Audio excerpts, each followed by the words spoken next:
Canon Story Company presents Page and Stage, the podcast that explores the art and craft of writing and performance. I'm your host, Jason Cannon, and if you want to learn more about why stories matter and how to tell yours, come visit me at canonstory.com. That's C-A-N-N-O-N story.com. A quick reminder that I put links to each guest's full bio, websites, and projects in the show notes, so be sure to go check them out. Now, let's meet our guest for this episode of the Page and Stage podcast.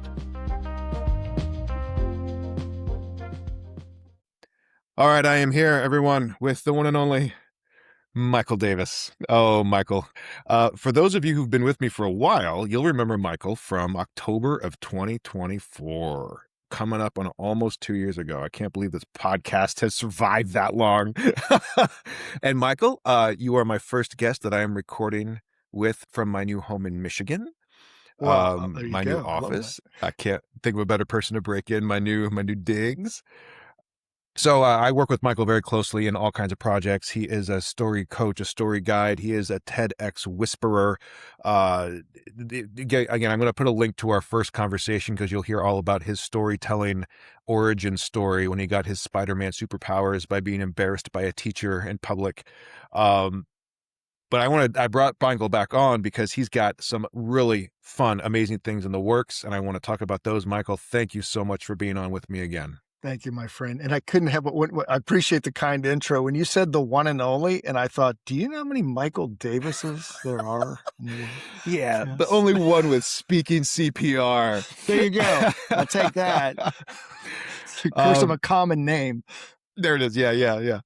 I will tell you this. When I tried to get jasoncannon.com the first time, there is several of us. There's a Jason Cannon. He was a photographer. He had the URL, and I discovered more. There's one, he's a cop. There's one who writes Linux books, like on Amazon. Oh, yeah. You look up Jason Cannon, it's like, he's written 77. It's not me. This guy knows Linux inside out. Well, come to think of it, when we first met, I thought he's not a photographer, and I don't think he does Linux. I get he's an actor. He's an actor. He's the other one. Yes. Right. So, Michael, I want to dive right in here first. You have a TED Talk coming up. Now, this is exciting because you've been training speakers for a long time. But am I remembering correctly, this is actually the first time you will be in the TED Red Dot yourself? It is. It is. Well, I talk storytelling, you know that. And for a decade, I thought, I'm not bringing something new. Well, I would look at these other storytelling people and they're talking the format and the structure. Okay, we all get the hero's journey now. We teach it, right? But I wanted to bring something different to the stage, and I found it last year. And the organizers who you know, Yep. I said, this was the hardest audition I've ever gone to because I coached them, Greg and Bob, on their stories. So I went up to them. I said, I finally have a unique angle to storytelling. They said, all right, you're in next year. I sweated that audition for 5 seconds. Easiest audition ever. Yeah, but it sounds like one of those auditions where you go, great. Oh no, what have I done? When I started working on it, yes. Yeah. So as someone who has trained, this is fascinating to me, Michael, as someone who has trained up dozens, hundreds at this point. I mean, so many people on their keynotes, on their TED Talks, because TED is also a very specific modality. I mean, they have rules. They want you to follow a certain pattern, a certain structure. Talk about now being someone who's been on the outside coaching that, and now you have to go to the inside. Like in sports, often the players will become the coach. You're doing the opposite direction. Yeah. What does that feel like? And then I want to get into your topic too, but what does it feel like going into the process? Does it give you ideas on how to coach TEDs better next time? Have you suddenly realized you've been coaching wrong this whole time? Or are you discovering pieces of yourself as a speaker now that maybe you were using as a coach, but are coming out in ways you never expected? Yes, and as you and I speak about with the group that we work with, we cannot coach ourselves. And I was thrilled when they asked Kimberly, she's coached over 400 TED speakers. Wow. She's coaching me. And I went in with an open mind. I mean, I feel fortunate that I've got an open mind that says, I'm not coming in as a coach who's speaking and I know better. She's given me so many brilliant insights. Uh, I've incorporated many, and some I said, that's not for me, but not many, but just little tweaks. I had the story, the desk story you mentioned earlier, the driving story, which is even more emotionally impactful, was when I discovered the message I'd been living my whole life by. All of that in there, but I needed her to give me that perspective on TED, because you're right. They don't want motivational talks, inspirational, sales pitches. They want research backed. And it's not loaded with research, by the way. I have maybe 20 seconds where I mention research and that's it, but that's enough for them. Mhm. Yeah, it's about the one big idea, right? Or the one idea that changes the world, or, they have their Yeah. little catchphrases like that, but it's very much idea-based, peer-reviewed, backed up with the evidence. Um, You hit the key word, evidence. It's not, yeah, oh, I read this or I just love this feeling when I go do that. No, that is not TED. They want proof. yeah, yeah, yeah. And they seem to keep getting shorter and shorter. Am I imagining that? Or No, you're not. I mean, they still do 18 on the big event in Vancouver, but most of the TEDx stages now, you're looking at 10 minutes as is an average. And that's because people's attention spans are shorter. yeah, I was just gonna say, is that a product of the fact TED's almost a victim of its own success on YouTube, especially, right? That's True. when I remember it kind of really catching fire, is all the YouTube videos being forward and you have to watch this TED. Yeah. But yeah, there is something about our attention spans atrophying, and is TED in a way, I'm sort of surprised that TED is giving into that as opposed to pushing back on that. Have you had in your conversations with the organizers, has that come up at all, or are they just like adamant about 10 minutes? They're adamant about 10 minutes. And I tell you why I like it. And as a coach who also helps people with keynotes, I'm a believer that if you can't say it in 10 minutes, you ain't saying it in 30, 40, or 50. Now, I have Yeah. keynote friends who are very good at it. They are worth the time to give them to sit down for an hour-long keynote. It forces you, and you know this, we both work with the same Yeah. kind of storytelling framework. The Yeah. best stories, the most impactful is not what you add, it's what you take out. Mhm. And it's Yeah. such a fascinating process, whether you're working on plays like you often do, the stories. That to me is the real where I get jazzed. It's like, take this part out. Now, how does it feel, Mr. and Mrs. Client? And they're like, oh my gosh, I see the difference. The same thing goes with TED. It's, you can't say it in 10. You're not going to add 2 more minutes and make it all of a sudden And stand fix out. it, right? Yeah, exactly. Let me add all this fluff. Now it makes sense. Yeah. Add some motivational phrases and cliches. It'll Yeah, stand out. exactly. I don't think so. So I often talk about this with especially my playwriting clients, Mhm. and even with actors in performance, that oftentimes the truest thing, the thing you're looking for, it's not that you're building a performance, it's that you're sculpting it. And the thing about sculpting is that it's hammer and chisel, right? You're taking stuff away. You're revealing the thing inside. You're excavating. I talk to a lot of the clients we work with, Michael, about excavating your story. It's already in there.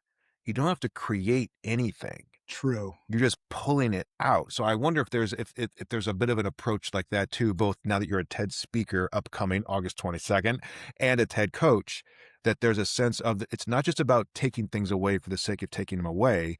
It's chiseling, it's polishing, it's finding the David inside this block of marble.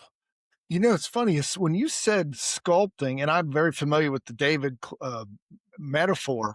I agree in the beginning, chisel, find the statue, but then it becomes like more of a clay mold. And this gets into your area of expertise, which is the nuances of delivery and silence.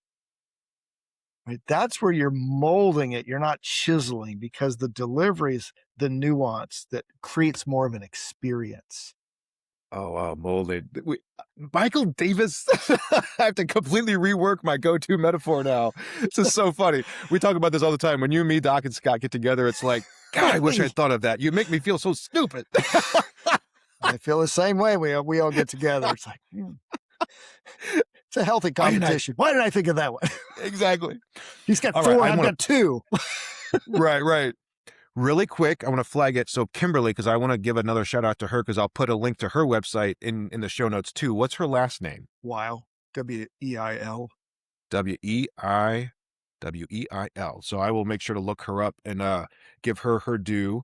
But you said something just a second ago, Michael, about the driving story and you discovering the message you've been living by your whole life. I cannot let that just go by. What is the message you've been living with your whole life, and how did that come to you, manifested into words as you've been working on this talk? Well, it came from a conversation with my son and over lunch one day, and he said, "Hey, why do you think your fathers walked out on you and grandma and never came back when you were 2 years old?" Huh. Buddy, I'm not really sure. I guess he didn't think I was worth sticking around for. Oh my God. And then the heavens opened, right? That's the story that's been running my life since I was a little boy. Wow. Right? Oh, the disappointment, the failure, the relationships gone bad, the financial struggles. And I realized I'd been living this cycle in life where I'd go have some ups and downs. And I always got to the bottom of that thinking, why does this keep happening? Why do I always end up feeling like a failure? And those words hit me like a sledgehammer. It's like, that's it. That's the story that's been driving my life. And the whole talk and the whole book, really, that is the center of everything I'm doing now. As we teach our people, by the way, did you know you're not the only one that experienced that? You got audiences full of people that are asking the same questions. And I knew as soon as I said it, and I think it's because of the work that I do as a story coach. It took me to become that, to see the value or the impact of my own narrative. To say, oh my gosh, this isn't just my story, it's everybody's story. And my whole driving force now, the reason I do the TED Talk and the coaching is I want to help people find that story so they don't have this limitation on them. They can go out, live their best life, not held back by these beliefs. Yeah, it's so interesting that the story we tell ourselves like calcifies into this belief system that ends up being a trap. Whereas what we're trying to do by empowering people to unearth, we say birth their stories, right? Because again, it's in you, it's not coming from nowhere, but we have the rear view mirror, right? And we can choose how to curate what we're seeing, right? Events just happen, but then how we shape them, that story we tell ourselves, it can either free you or trap you. Yeah, it's the filter through which you experience every situation. Like in the past, because I was afraid, I used to brag this as a kid or as a young man. I've never been dumped. And I wore that like a badge of honor. Huh. I look back, it's like, of course I was never dumped. I left relationships first before I knew it. Inevitably, everybody leaves you. So I'll beat them to the punch. And that was a horrible cycle throughout my 20s. Now I see why. And surprise guest, Michael, we have 3 ladies off. No, I'm just You gotta be kidding. Why? I thought I would never talk to them, but again, thanks, Jace. Hey, listen, I gotta go. Right. That's so interesting because the story you internalized, everyone leaves eventually, which I'm sure angers you, which you don't want to ever be like that. But then you were able to self-justify through the story, well, I'm not going to get dumped. Yeah. So that empowers you to then do the exact behavior against which you were reacting. Exactly. And I think it also is true in business. I was in sales, right? It's really hard in sales when you don't approach people to have conversations. And I would consistently find reasons not to pick up the phone, go out and see people, because that little voice back there said, well, eventually they're going to leave you or they're not even going to do business with you. So why waste your time? It's so clear in that rear view mirror. Yeah. And I now have had a choice for the last few years. Do I continue that behavior or do I know what's going on? And Actually, our friend Doc Diego gave me a pretty simple solution to this, to rewrite the story. He said, "Don't argue with it, rewrite it." Yeah, you can't argue with it. You'll never win that argument, but you can No, rewrite it. you can You rewrite can it. rewrite it. I Yeah, love that. All right, so is this part of what you're gonna be talking about in your TED Talk? Can you give yeah. us a little sneak preview of your That TED Talk? that is it. It's talking about, and I use the word from your world. It's we're not stuck. We're scripted. Ooh. We think we're stuck Ooh. in situations because of who we are. This is just how I am. Scripted was learned, which means it can be Mhm. rewritten. Mhm. I don't care how old you are either. You can Yeah, rewrite a script. but that's really good. I'm just I'm gonna edit out this long pause where I think about it because it's just that good. Leave it in. All right, talk about for those because I'm sure lots of people have seen TED Talks or TEDx's on their YouTube or whatever. Um, talk about your experience preparing for it. Like, do you wake up screaming and sweating at 3 a.m.? Or like, what has the drafting process been? What has Kimberly done to put you through your paces as that date gets closer? We're about 2 months out right now, right? Just about 2 months, almost 2 months from exactly. today. Um, yeah. Oh, from today. That's yeah. Boom. Yeah.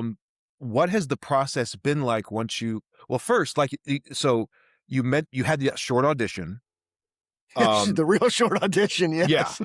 How long did it take to clarify this core message?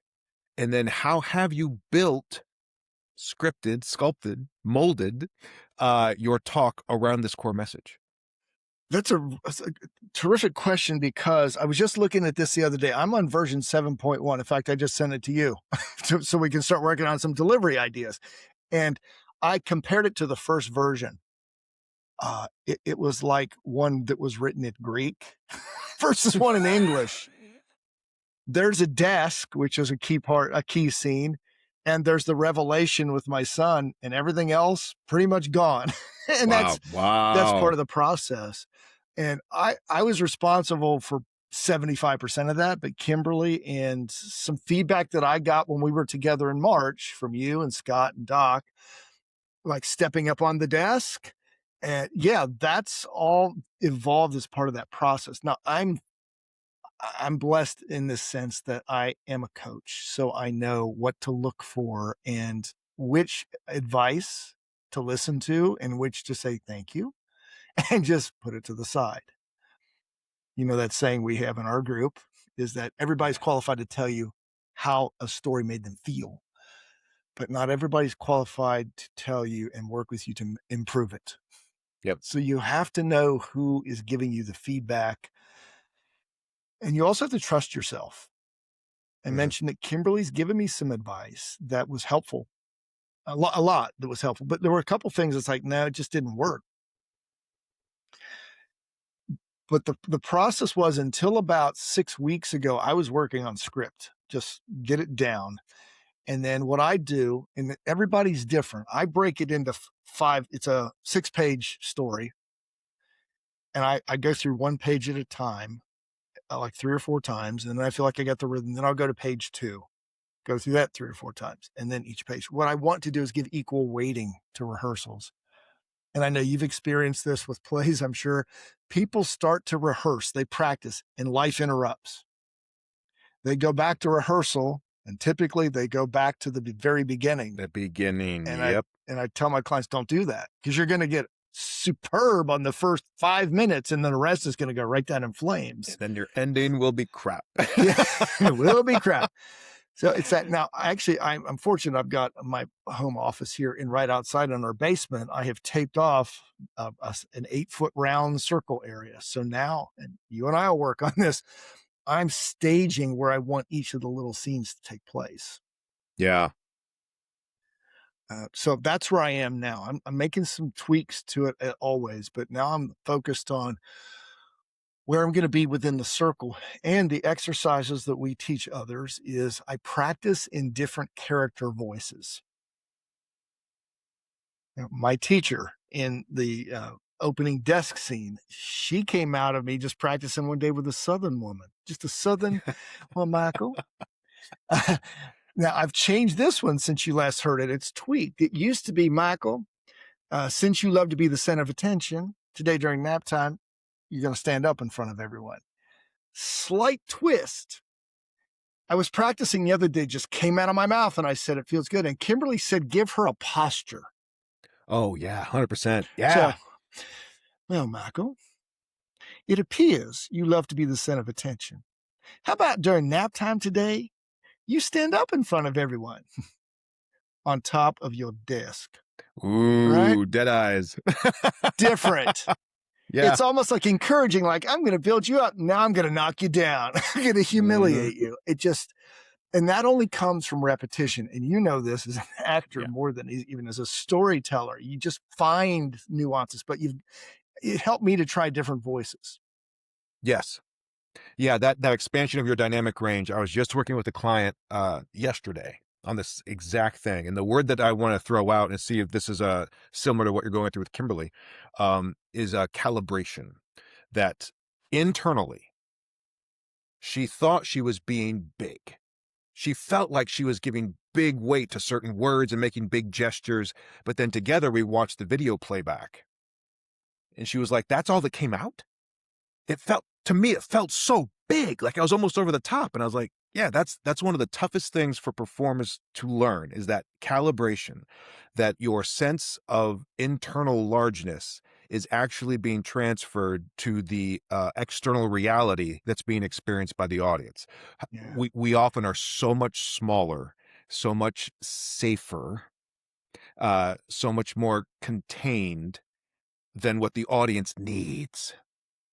Right. Yes. And it's that level. What I told her that she's working on now, she was so grateful for this, is you've got to get to the point where it feels uncomfortable inside.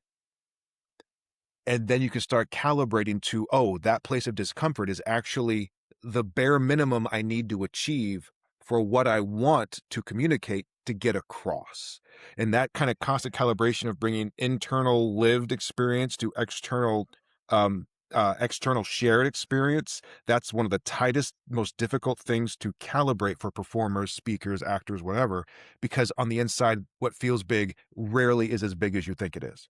Yeah, that's an excellent word. And we started to work on that. And I know you and I are going to work on that. But my favorite example is years ago, I had a woman I was coaching, and she said, I want to go over the whole world. So I said, how big is your world? How about you do this is your whole world? Right. And it's just, they don't even realize it. And I work a lot with people on pausing. I tell them, you need to pause on. Well, I did. Well, let's go back to the tape, or let's go back to the video. And by the way, this is not double speed. It's regular speed. And it's like a half second, and it felt longer. Yes, it does. So I have them do exercise. I'll tell them, when you pause in your pause areas of your story, I want you to go 5-10 seconds. To where it's uncomfortable. Exactly. Yes. You're never going to do that in front of the audience, but you're building muscle memory for your pausing, for silence. Yeah. You know that as an actor so well. It's like, that's where the story is sold, is in the silence. Mm-hmm. The silence creates space for reaction. The silence creates space for the audience to chew on the wonderful thing you just said. Yes. Right? The power of a well-timed pause. Right? Why, yes, we're getting into William Shatner territory. Jason. Well, this is an idea I picked up years ago from one of my early mentors, and we were in Toastmasters, and he said, never create a 7-minute speech for a 7-minute talk. Create a 6-minute talk, make it an experience. Well, my TED Talk, when I practice, which is one of the ways I do, I go straight through as fast as I can. It comes in a little under 8 minutes. Oh, okay. Wow. 2 minutes of silence, slight movement, and it's creating the experience, because it's timing in right at 10 when I go normal speed. Yeah. And also space for audience reaction that's going to impact. Like, you might have to linger over a particular laugh, or you might sense the audience needs that extra half second to really internalize the thing you just said. Yeah. And to just be able to if you have that deadline looming over you, that timer, and you haven't, to your point, written an 8-minute speech for a 10-minute time frame, all of a sudden that elbow room goes away real fast. It does. Yeah, I'm thinking you asked me about Kimberly. The other day, we were working on the scene where my son asked me, "Why did your father leave?" And I used to just rip it out like, "I don't know, I guess he didn't think I was worth sticking around for." She said, "Oh, that's much too fast. Let's slow it down." So now it's, well, I don't know. I guess he didn't think, I was worth sticking around for. And then right here, when people who aren't watching the video, if you're just listening to audio, right here, this pocket, this is where all of a sudden Michael's face, we have the moment where we hear what we just said, and the new story starts manifesting. And that only happens if you give it the space to happen. Yeah, and I wasn't seeing that. Yep. Right? Yep. Me, coach, all that. You couldn't see it. And that's why we have to have our coaches. And so it's nuances like that because she also has an acting background. Kimberly has been working with me. Look, I'm not selling our coaching here anymore, Jason. I'm just promoting Kimberly. she she was back in 2003 working with TEDx. She was on the Wow. ground floor. Dang. And when you have that kind of person, you ask, has this helped my coaching? Oh, without a doubt. I'm working with two of the other speakers, by the way, because I'm glutton for punishment, not because I'm working with them, but why not load my plate up? I'm working with two of the speakers at the same event. I've taken little nuances from Kimberly and it's helped me coach my speakers up. That's awesome. Yeah. And just real quick, I think that's such a lovely thing to point out, Michael, that you also, as you're being coached for this event, you are coaching two other speakers who are going to share that exact same red dot on the exact same day. Mm-hmm. And it's not a competition, right? That's one of the biggest things about No. storytelling too. I mean, how many times have we heard this in a group setting, Michael? I have to follow that. I hear that in writing class all the time. A student reads something, it's great. And the next person up is like, I have to follow that. That's the most universal experience in a writing or story class, is that sense of, I don't want to follow that, which just, it proves to me over and over and over again that there is no such thing as an ordinary life, that people's Yeah. stories, there is nothing richer and more interesting and more accelerating of trust and connection than just telling and listening to each other's stories. Yeah, I mean, I was kidding because Courtney, who I'm working with, she has such a phenomenal story. The Oh my God, it's so good. first time I heard it, I told You her, thought, I hope I go before her. I said, I told her, I said, Courtney, I'm going to ask the organizers not to put me on after you. No, now I don't care. I mean, Right. she's such a delight to work with, and she's taken a tragedy. And this is the hard part of a story with a tragic moment is you can keep the audience down too long. And our biggest challenge was getting that out of the way after 4 minutes Yeah. Yeah. because we had another 6 to bring the audience back up. Yeah. And the other person I'm working with, Natasha, she's got a great, just an excellent experience about mentorship, which sounds like, okay, I heard it before, not this way, not the way she presents it. And she's a woman who was inspired by 2 people in a moment to do something, which I won't give away here, but so she has a different perspective on a topic. And that's what TED is all about. You're not going to create a new topic, but I'm not bringing anything, storytelling is not new, but I'm bringing a twist. And when you can Yeah. bring that, now you've got a TED-worthy talk. Yeah. And I'd even say that it's not so much even about an external twist, it's just that you personally are the twist. True. Yeah, It's your version of it. Like, we've all had a first kiss, but my story will be just as delightful as yours, or embarrassing. Mine was actually embarrassing. So, but everyone's first kiss will have its own unique twist just by virtue of being that individual's version of that story. Yes, agreed. And that's what brings, and that, when we preach this all the time, that's why storytelling is the ultimate communication tool, because that is the perspective that nobody is going to get anywhere else. I tell people all the time in the business world, you have one competitive advantage. It's not your product, your service, your price, none of that. It is your story. Nobody can duplicate it. Yep. Yeah. That's good. Okay. So, once that TED comes out, baby, I'm going to share the link. We'll all rejoice and watch. But I want to pivot into your book. You've got a book coming up, the Story Power Trio. It's up for pre-order right now, correct? You mean that book Hey, right there? man, you are prepared. If you're on video with me, you are just as impressed as I am. If you're just on audio, I got to tell you, as soon as I said that, Michael, all of a sudden his screen shifted and bang, there's his cover. Unbelievable. It came out on the 12th. And by the way, I'm sending you a copy if I can just get to writing in the book. So you got a copy coming. Yeah. Awesome.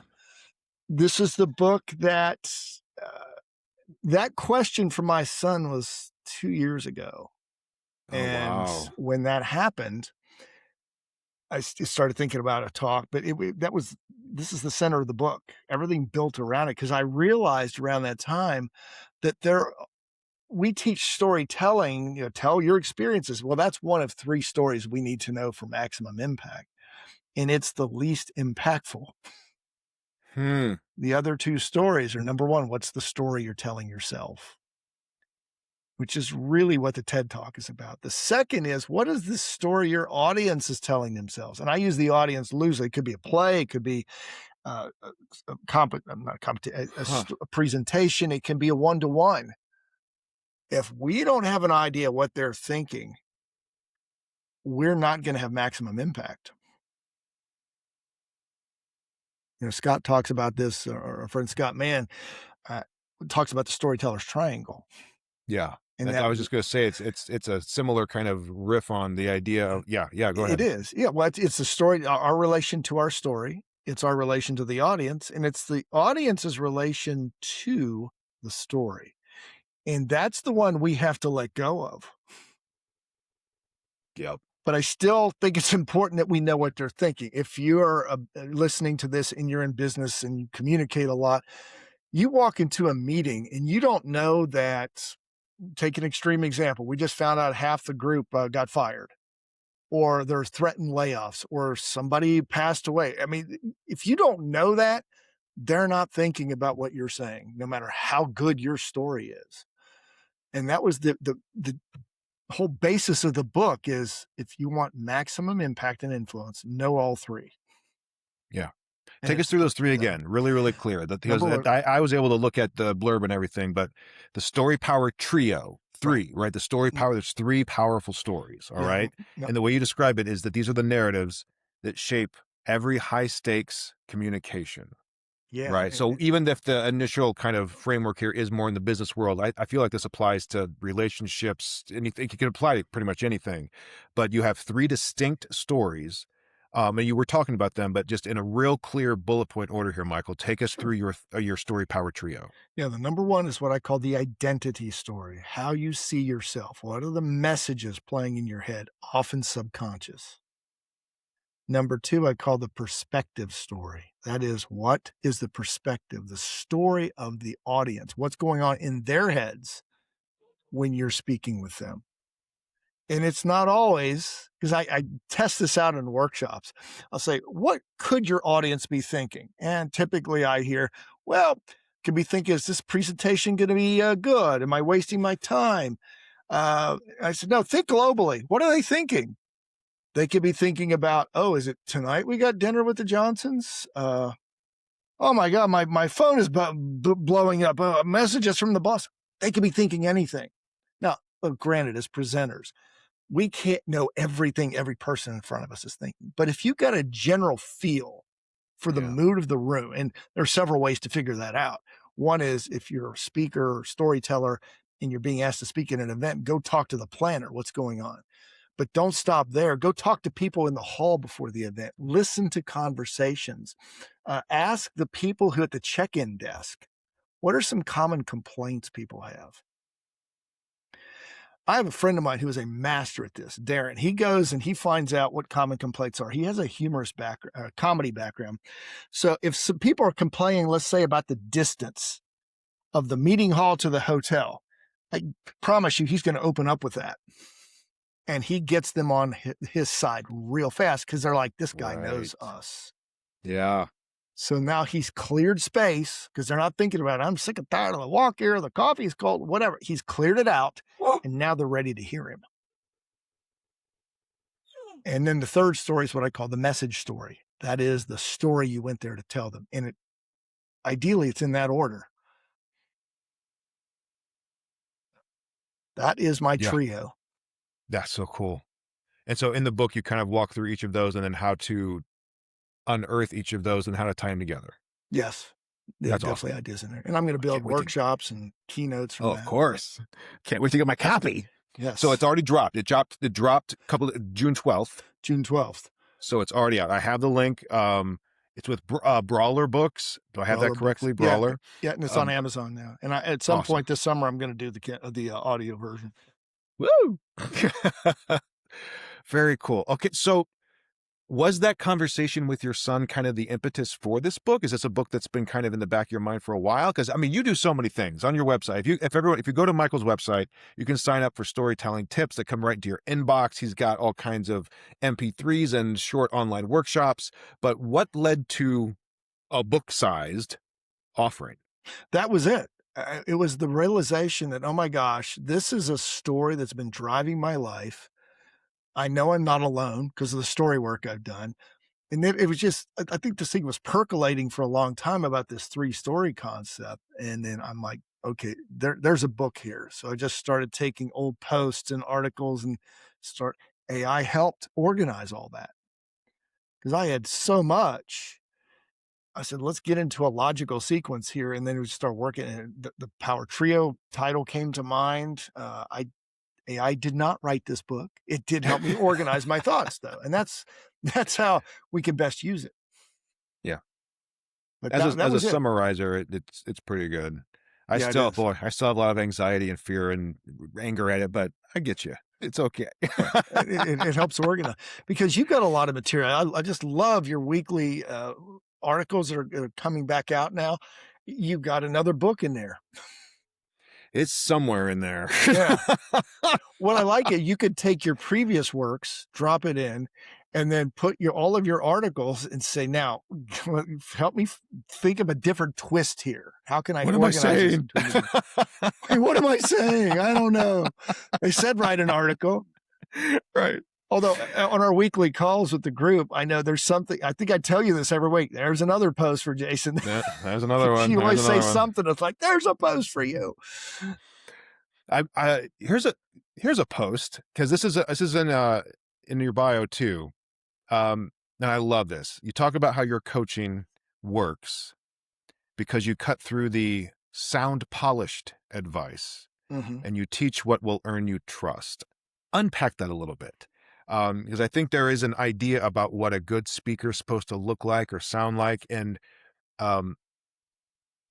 slight soapbox moment in this time where with the fracturing of our attention and so many things just yammering for our focus, our attention is our currency, right? Our time right now is our currency in a way that I don't think it has been like ever in the history of the human creature's experience.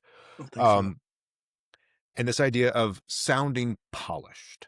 So many of our students in Take the Mic, and I'm going to put a link to that program too, if you are interested in working with Michael and me. So many of them are not trained speakers. They are not theater professionals. They are not performers. They're entrepreneurs. They're CEOs. They're veterans. They're military family. They're people who the last place in the world they would have ever thought they would be is on a stage in front of people. Yeah. And we're telling them, get up there and tell your story. And so we're working with people who have literally zero performance experience or training. And I come up against this a lot. I bet you do too. There is an assumption in their minds about what a good storyteller or speaker is supposed to look or sound like, as opposed to just trusting that their authentic persona and their honest voice is way more potent than the slickest salesman you'll ever see. Yeah. Talk a little bit about how, because I love how you put it. You put it even in quotes, the sound polished advice versus earning trust. Just talk about that for a bit. Well, you're probably going to be shocked by this. There's a story behind that. No way. When I first got into speaking, it was because I was threatened with a job loss because I was not very good. My boss said, you suck. Fix this. which is also in the TED Talk.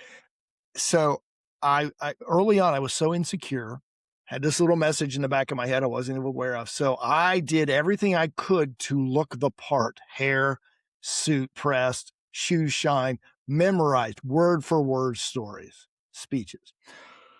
And I used to love it, Jason, when I was done and people came up and said, "You are so polished." And I'd say, "Thank you. I know I work at it." And I got that for a long time. And then one day I'm in my office and I'm cleaning off my desk, wiping it down with some furniture polish. I spray the rag and I look down at the polish and I said, "Huh, nothing sticks to polish.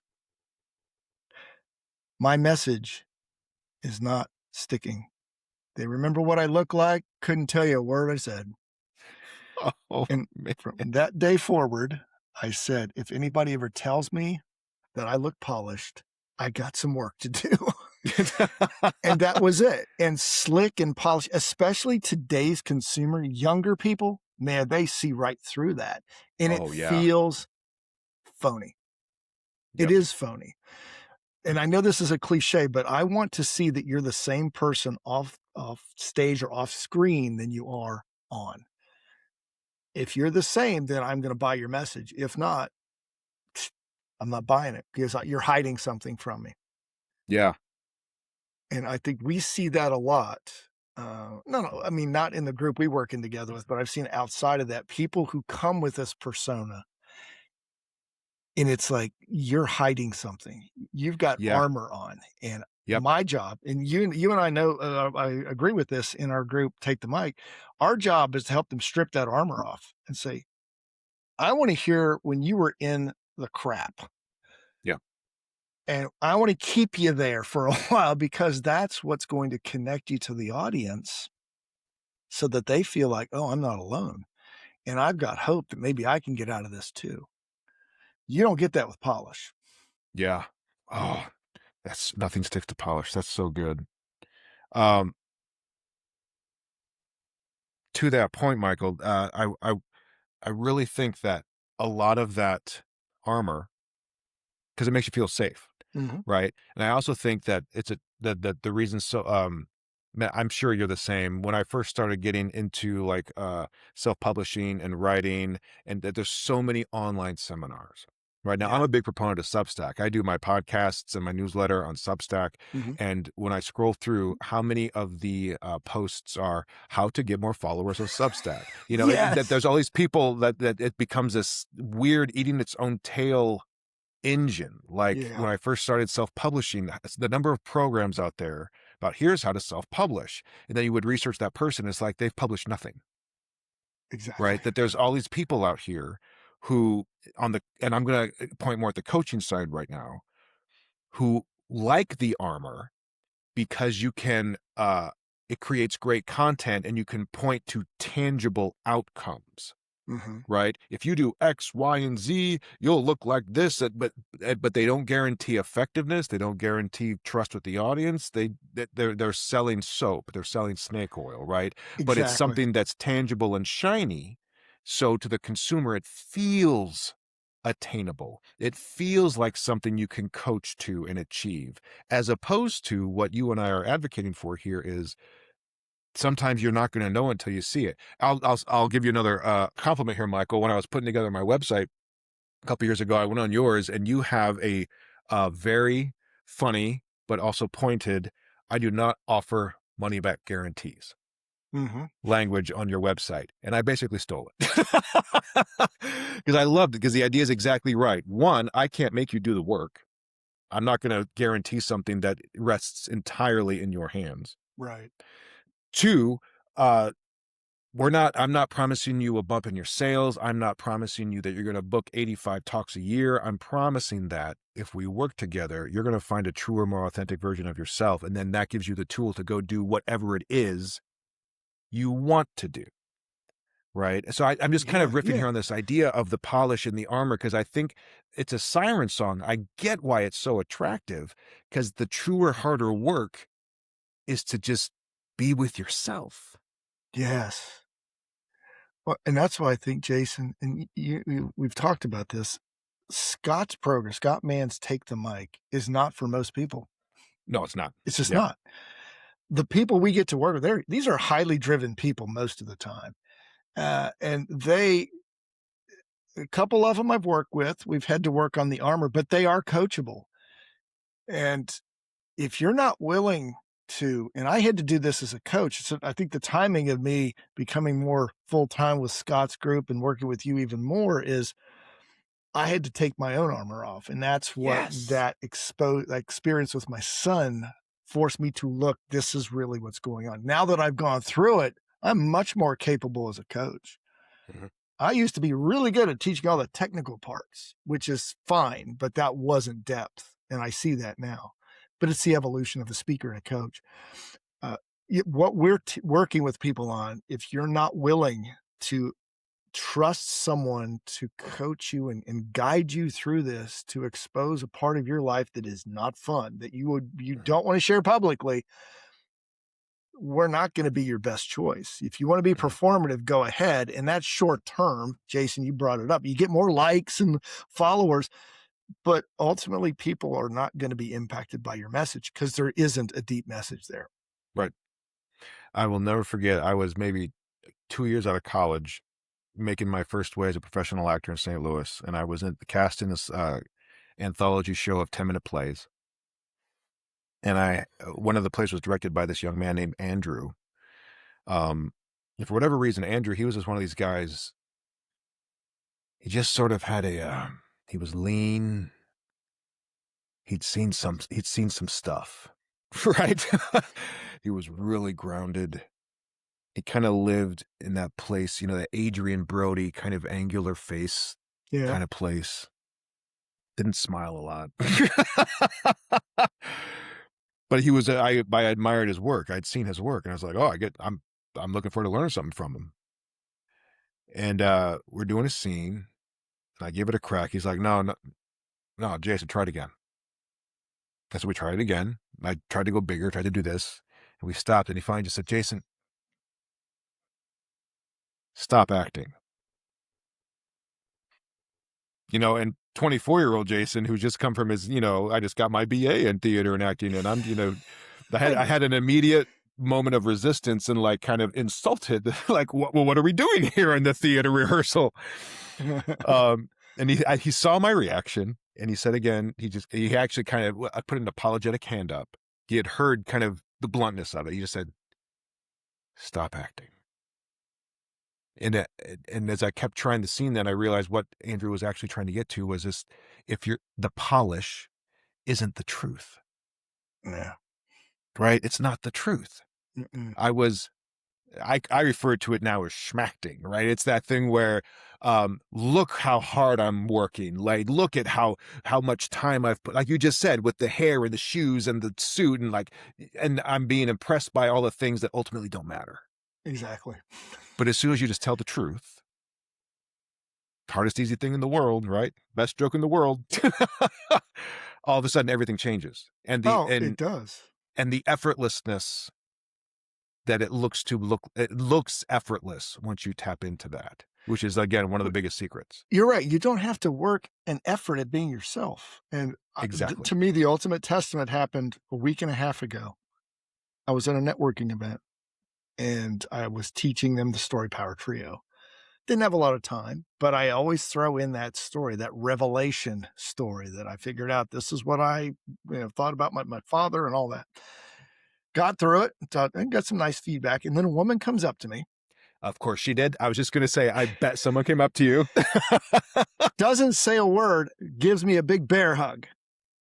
And I'm like, this is kind of nice. Wish I had done some more speeches. All right, what's this for? And she said, you just helped me understand my husband. Hmm, tell me more. She said, Michael, my husband has always been one who seeks approval. He is always going hard. He's an A type and he feels like he's never good enough. Michael, his father left him when he was a little boy. Oh, man. Oh, and that's when it hit me. It's like, yep, I'm doing it. I'm doing the right thing.